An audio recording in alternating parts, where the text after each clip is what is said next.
Voilà, donc je fais cette nouvelle vidéo qui fait suite à celle dans la série de celle que j'ai fait avant, qui parle d'une hypothétique forme de vie qui nous aurait créé en fait, hein, créé. Donc en fait voilà, c'est des dessins c'est un dessin que j'avais déjà fait, mais en fait voilà à quoi ressemble en fait quand vous faites en fait l'addition. Enfin, l'équation, dans cette équation, l'inconnu, en fait, c'est ça, en fait, hein, physiquement.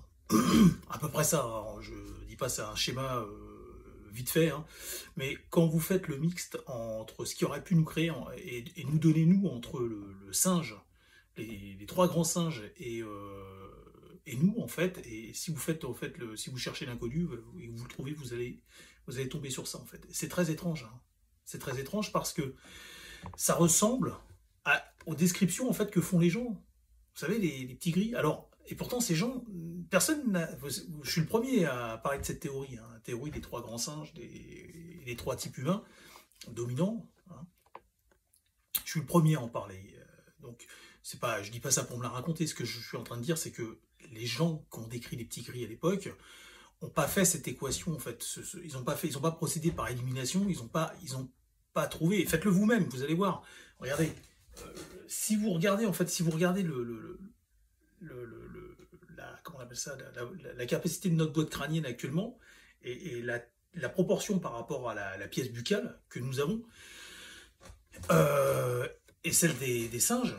Et si vous imaginez quelque chose de plus sophistiqué nous a croisé avec ces grands singes pour nous donner nous en fait, vous imaginez quelque chose qui avait un crâne. Forcément, parce que notre crâne est beaucoup plus gros que celui des trois grands singes, donc ce qui nous a croisé avait un crâne encore plus développé, était encore plus grand et avait, lui, en contrepartie, la pièce buccale beaucoup moins développée finalement.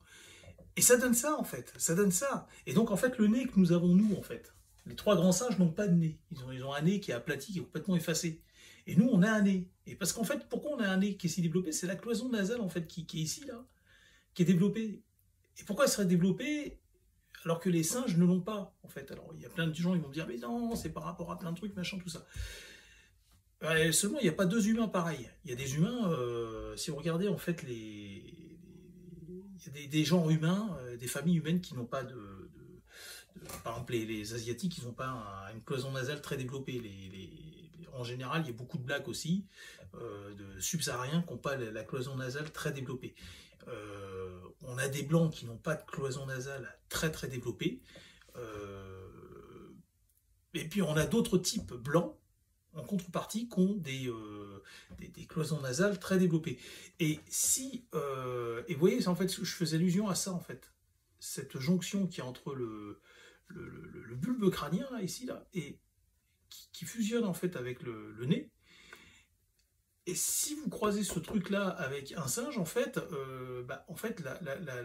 le front va arriver ici.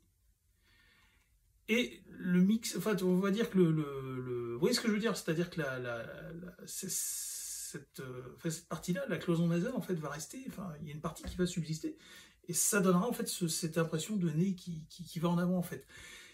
Enfin, tout ça, c'est des théories, vous voyez ce que je veux dire, mais ce qui est marrant, c'est que ça donne des résultats, quand même, qui sont assez intéressants.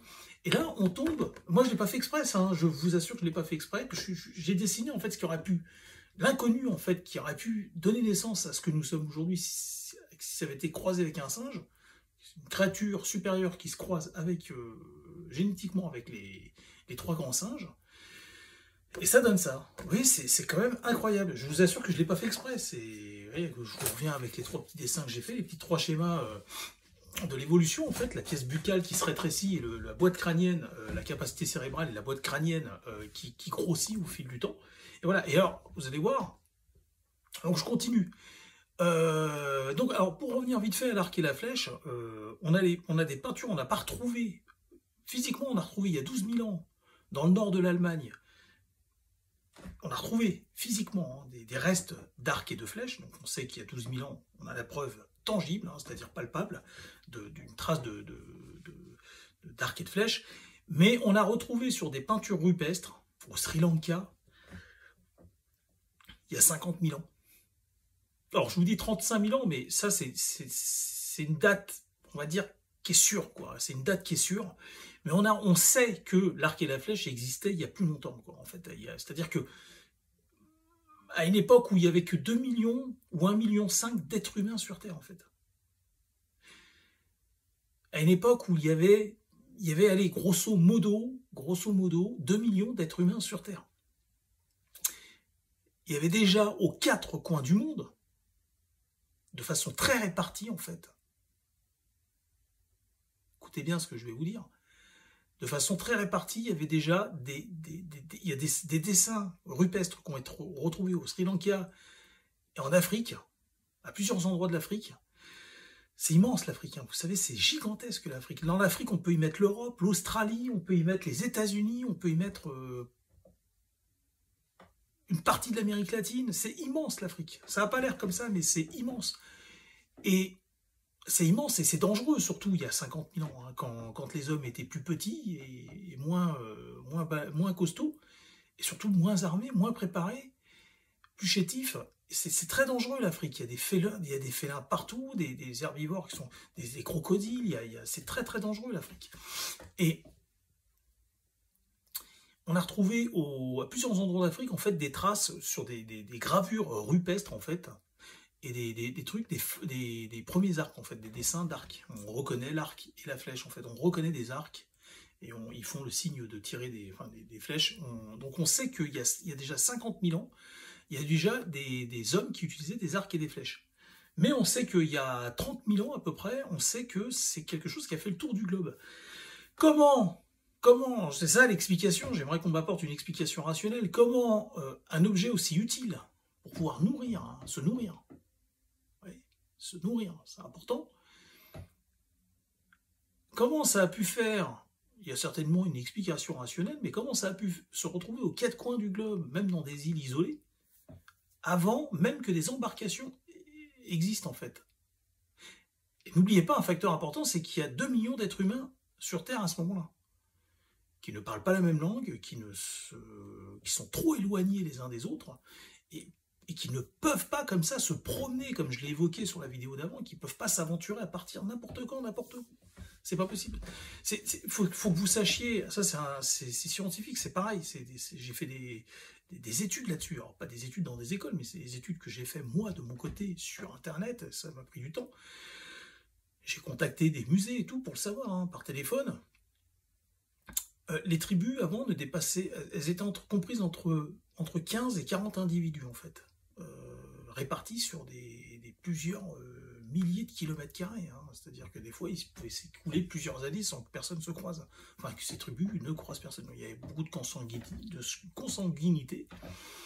L'humanité a failli disparaître plusieurs fois en fait, l'humain moderne. On sait que les Néandertals avaient des gros problèmes justement pour procréer. On sait qu'ils se réunissaient à des endroits en Europe pour pouvoir justement faire des échanges de femmes, enfin des accouplements quoi en fait. Parce que souvent, c'était. Alors les Néandertaliens, on ne sait pas si c'était matriarcal leur société, mais toujours est-il que voilà, c'était pas évident à l'époque. Donc comment l'arc et la flèche a réussi il y a 30 000 ans à faire le tour du globe et à se retrouver partout, alors que plus on avance dans le temps, plus il y a d'êtres humains, et il y a des inventions qui ne font pas le tour du globe en fait.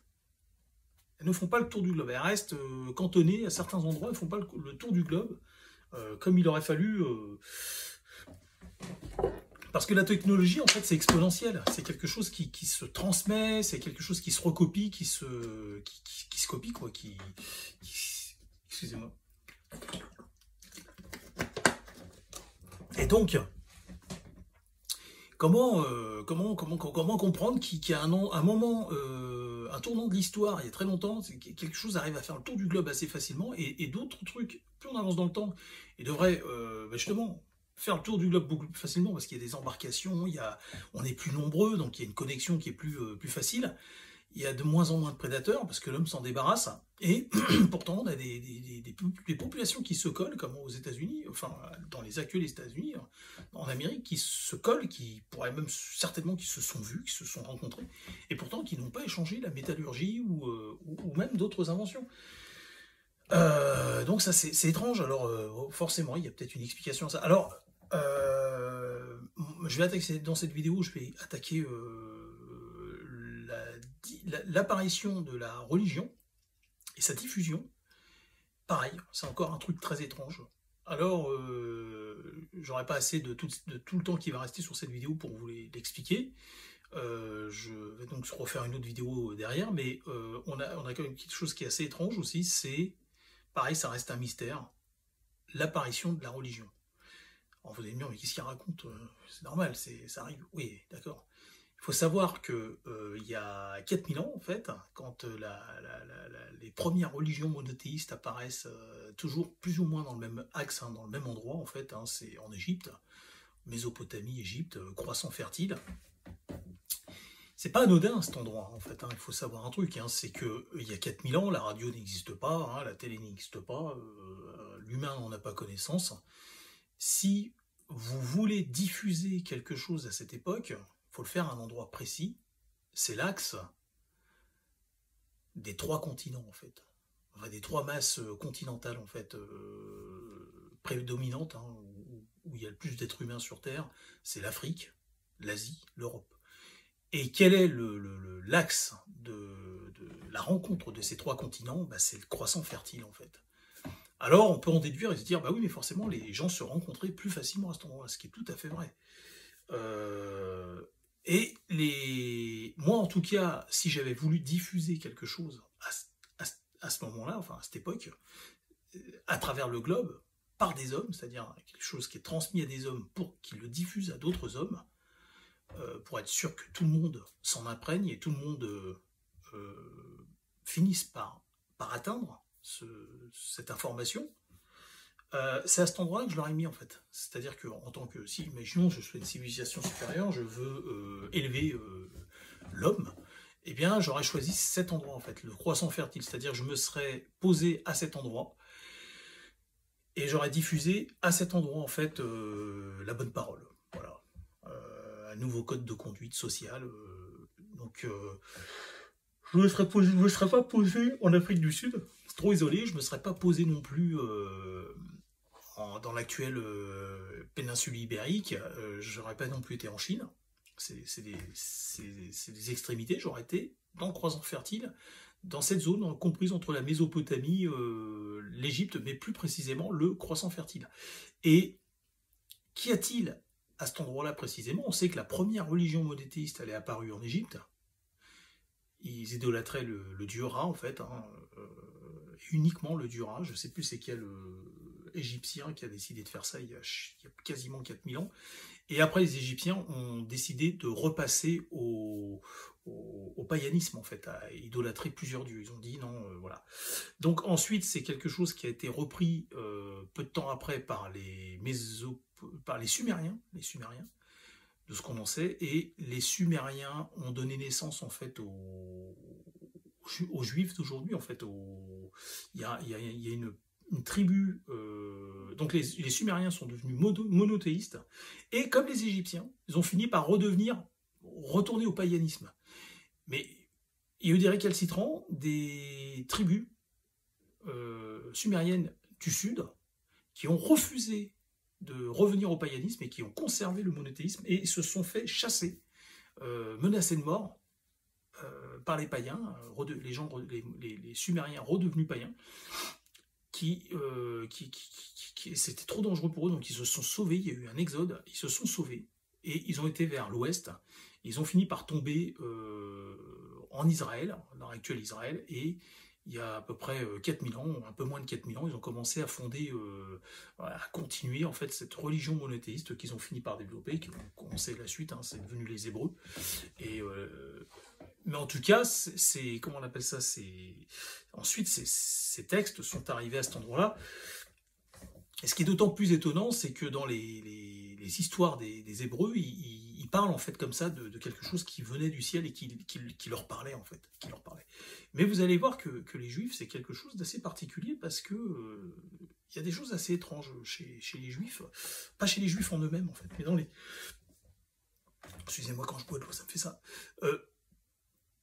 Pas chez les Juifs en eux-mêmes, mais chez leurs histoires en fait, les histoires qui leur ont été transmises. Il y a des choses assez étranges, vous allez voir. Écoutez, je termine cette vidéo, je reprends tout de suite dans une autre. À tout à l'heure, à bientôt.